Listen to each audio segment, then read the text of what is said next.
صباح يا أمي أقطف دوما أحلى الزهر سار تعطر كل البيت تنتظر قدومك يا أمي في كل صباح. اللہ رب العزت نے ہمیں ہر کام کے اندر اپنی نیتوں کو درست کرنے کی تعلیم دی ہے کہ جب بھی کوئی عمل کرو تو نیت خالص اللہ رب العزت کی رضا ہی کی ہونی چاہیے۔ شیخ الہند حضرت مولانا محمود الحسن دیوبندی رحمۃ اللہ علیہ فرماتے ہیں کہ ایک شخص کے پاس انگور کا رس ہے جس کے ساتھ شراب بنائی جاتی ہے۔ اب یہ انگور کا رس بیچنے والا اس کی نیت صرف تجارت کی ہے کہ میں نے صرف یہ بیچ کر اپنا اور اپنے بچوں کا پیٹ پالنا ہے، شراب بنانے کی نیت نہیں ہے، تو اس کا تجارت کرنا، انگور کا رس بیچنا جائز ہے۔ لیکن اگر کسی بندے کی نیت یہ ہو کہ اس رس کے ساتھ شراب بنائی جائے گی تو پھر اس رس کا بیچنا اس کے لیے حرام ہو جاتا ہے۔ نیت کے فرق کی وجہ سے حکم بھی تبدیل ہو جاتا ہے، اور میرے محبوب صلی اللہ علیہ وسلم نے ارشاد فرمایا نیت المرء خیر من عملی، ایک آدمی کی نیت اس کے عمل سے بہتر ہوتی ہے۔ مثال کے طور پہ کوئی بندہ نیت کرتا ہے لیکن عمل نہیں کر سکتا، اللہ بندے کو اجر عطا فرما دیتے ہیں، اور بعض مرتبہ بندہ عمل کرتا ہے نیت نہیں ہوتی تو اللہ کے ہاں وہ قبولیت نہیں پاتا۔ میرے محبوب صلی اللہ علیہ وسلم نے ارشاد فرمایا انما الاعمال بالنیات، کہ تمام اعمال کا دار و مدار نیت کے اوپر ہے۔ حضرت ابو ہریرہ رضی اللہ تعالی عنہ نے ایک مرتبہ لوگوں سے فرمایا کہ کیا تم اس شخص کو جانتے ہو جس نے ایک بھی نماز نہیں پڑھی اور جنت کے اندر جائے گا؟ تو لوگ کہتے کہ ابو ہریرہ ہمیں تو اس کا علم نہیں کہ نماز بھی نہ پڑھے جنت کے اندر بھی چلا جائے۔ حضرت ابو ہریرہ رضی اللہ تعالی عنہ فرمایا کیا تم اسیرم کو نہیں جانتے؟ یہ الف صاد یا را میم، ان کا اصل نام عمر بن ثابت بن قیس تھا رضی اللہ تعالی عنہ۔ تو ایک صحابی فرماتے ہیں کہ میں نے کسی شخص سے اسیرم کے بارے میں پوچھا کہ ان کا واقعہ کیا ہے، تو ان کے خاندان میں سے کسی نے بتلایا کہ لوگ انہیں اسلام کی دعوت دیتے تھے لیکن وہ انکار کر دیا کرتے تھے۔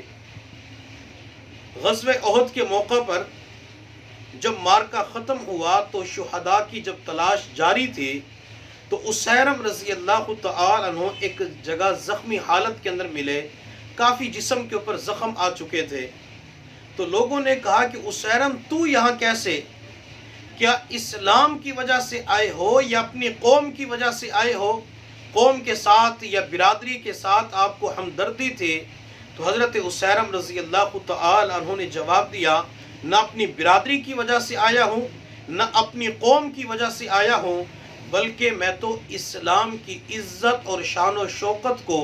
بلند ہوتے ہوئے دیکھ کر اس کے شوق میں آیا ہوں تاکہ اسلام کا نام روشن ہو جائے، اور میں نے نبی علیہ الصلوۃ والسلام کے ہاتھ پر کلمہ پڑھ لیا، مسلمان ہو گیا، میں لڑنے کے لیے یہاں پہ آ گیا، اور میں صرف اور صرف اللہ کو راضی کرنے کے لیے آیا ہوں۔ چنانچہ یہ کہہ کر اسیرم کا انتقال ہو گیا۔ لوگوں نے جا کر حضور صلی اللہ علیہ وسلم کو بتلایا تو میرے محبوب نے فرمایا کہ اسیرم جنت کے اندر جا چکا ہے۔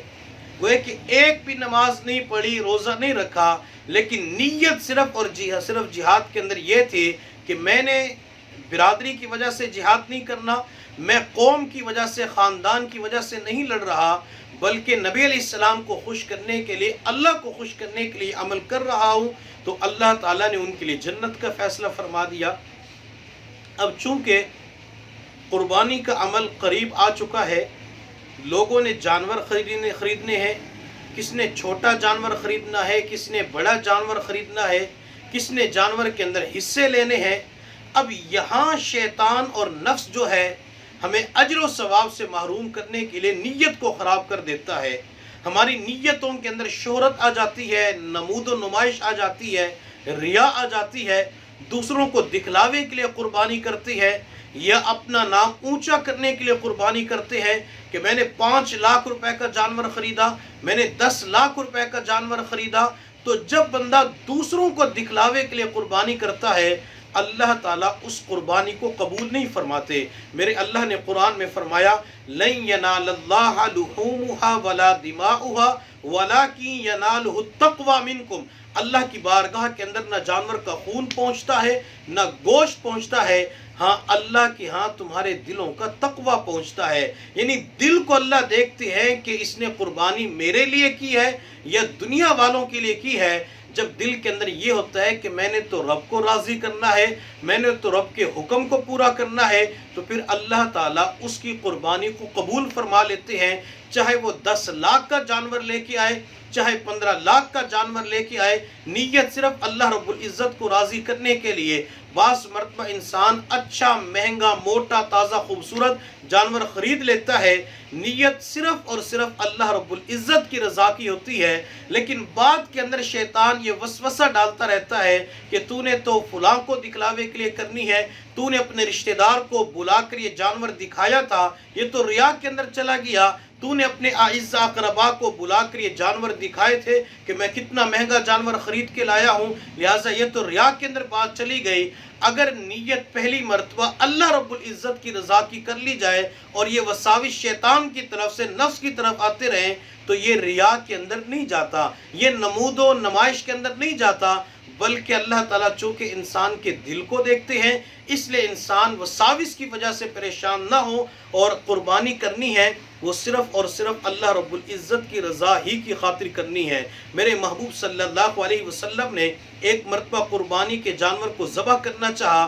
آپ نے زمین پہ لٹایا، قبلہ رخ کیا، پھر نبی علیہ السلام نے ان کے گلے کے اوپر چھری رکھ کے چلائی، آپ علیہ السلام نے دعا مانگی اللہم